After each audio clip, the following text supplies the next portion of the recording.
What's up, Internet? Welcome to Once Over. I'm Kaylee, and today we're going to be giving the once over to 5 films from 1988 that you might not have seen.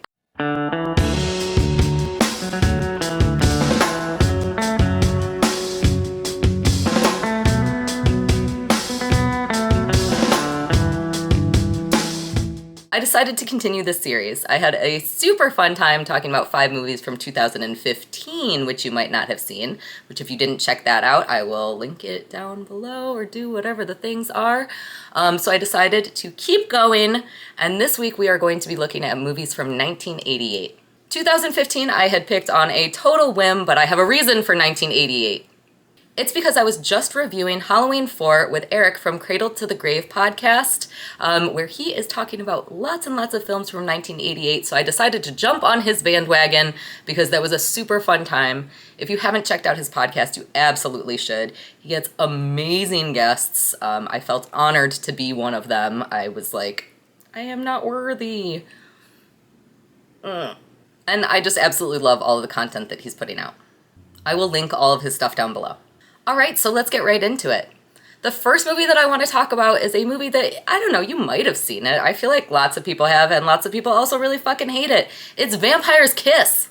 This movie rules. Why don't people like this movie? It was directed by Robert Bierman, and it stars none other than Nicolas Cage. Now, I have spent a lot of my life hating Nicolas Cage, so if I had seen this movie, I don't know, 10 years ago, I probably would have fucking hated it too. For me, Nicolas Cage has a very specific brand of overacting, and so there are certain roles that he works really well in and certain roles where he doesn't. Why couldn't you put the bunny back in the box?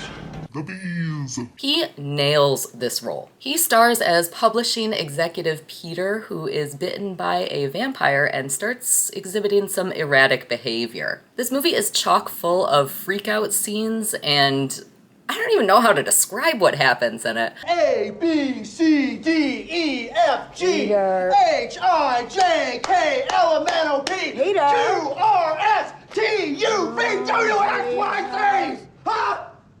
I absolutely love the ending. I think the entire plot was really, really fun. It's just full of madness and hallucinations. It's also where the very infamous Nick Cage meme comes from. You've probably seen it like 1,000 times before. I couldn't think of a more horrible job if I wanted to. And you have to do it. You have to, or I'll fire you. Do you understand? So if you want to actually see the scene that originates from, this is the movie to watch. Obviously, Cage reprises his role as a vampire in the much more recent Renfield. I haven't seen that one yet. I want to really badly, but let me know what you think about it. Is it better than Vampire's Kiss? Is it worse? I don't know. I fucking love Vampire's Kiss. I don't understand why it gets shit on all the time. Rewatch it because it's amazing. You guys are wrong. If you just want to see a deranged fucking yuppie gallivanting around and abusing all of his inferiors in his office, this is the fucking movie. You will never hate your boss more than watching this movie. Or maybe you'll just never feel as understood as you do when you watch this movie. Because your boss sucks and is mean. Alphabetized shit, you know? A, B, C, D. Next up is Hell Comes to Frogtown. This was directed by R.J. Kaiser and Donald Jackson and stars none other than Rowdy Roddy Piper. Rowdy Roddy Piper plays Sam Hell, and he has something very important to the women in this dystopian future frog town, which is that he is the only one with a working penis. It's got that like 1950s, 1960s sci-fi B-film weirdness, but it also is, you know, wrestling star and frog sex. Despite the fact that it is so baddie, froggy, I don't know, whatever the fuck you want to call this movie, it's impossible to call it anything. It is a clear influence for Mad Max Fury Road. So if you like that sort of action film, but with frog people, this one's for you.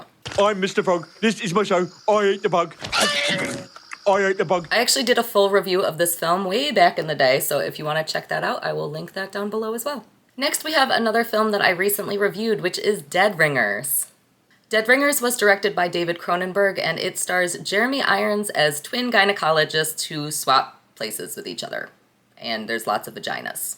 If you want to see Stevie Lou be confused about what a vagina is, you should absolutely check out our review on this film.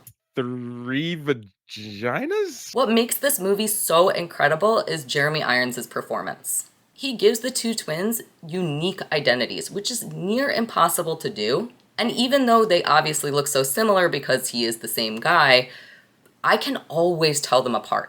I don't need like the stereotypical, the director walks me through, this twin is wearing this clothes and this twin styles his hair this way. I don't need any of that because Jeremy Irons is so amazing. In addition to that, obviously, David Cronenberg, I think that I have said enough there. The master of body horror. Even though this isn't quite as body horror centric as his other films, it gives you a lot of elements of those, and it also makes you question the emotional aspects of body horror because it talks a lot about a woman's identity as a woman or a mutant based upon her having 3 cervixes, not vaginas. Vaginas? It is a stunningly beautiful film that I feel like even a lot of Cronenberg fans haven't seen. If you enjoyed his Crimes of the Future, which came out in 2023, you will probably really, really like this one. They dive into similar topics and have a similar look at body dysmorphia without actually calling it body dysmorphia, which I think is really cool. I mean, he actually gives people afflictions because it's Cronenberg, so. Next up, we have a twofer. That's right, we're doing 2 in 1. That's because 2 films in the Guinea Pig series came out this year. We had Guinea Pig Part 4, Mermaid in the Manhole, and also Part 5, Notre Dame Android. Fuck.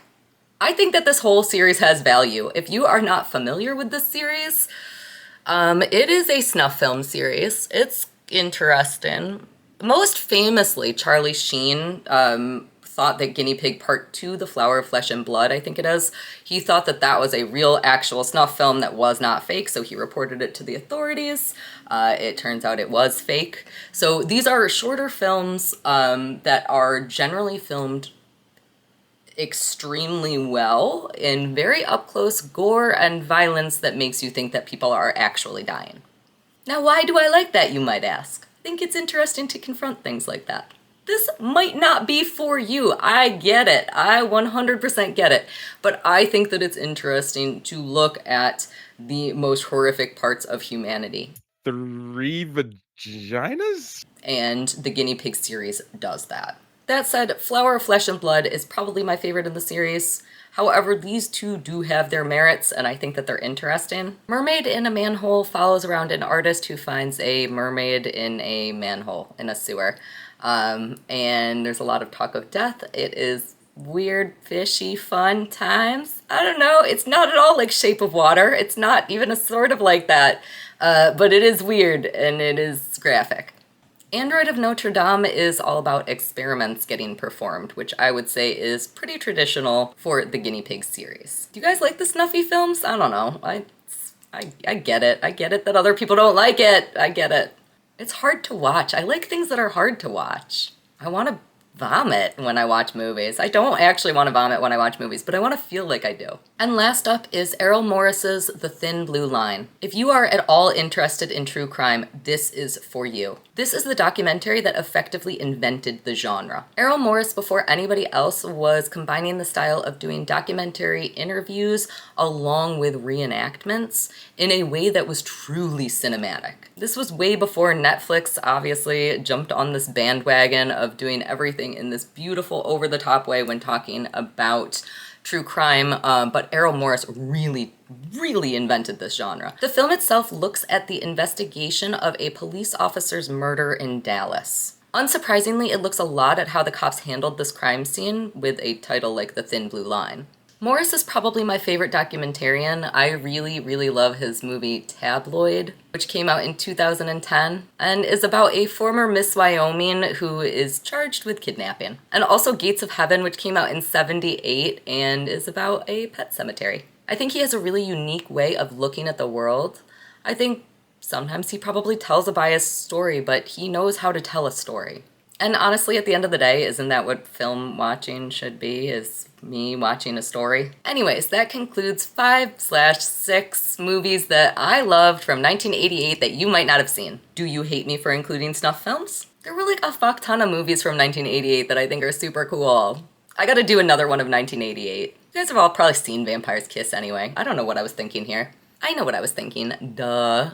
I was thinking I will talk about 1988 because, again, I had 1988 on the brain after talking about Halloween 4 with Cradle to the Grave podcast. Don't forget to check that out, and also check out Eric's whole channel. Amazing stuff over there. I really, really respect what he does. Really, really, again. Today's just that day. I've had a long day. My brain don't work no more. Thank you guys for watching. I really appreciate it. Don't forget to like and subscribe. Thank you so much for watching, and I can't wait for the next one.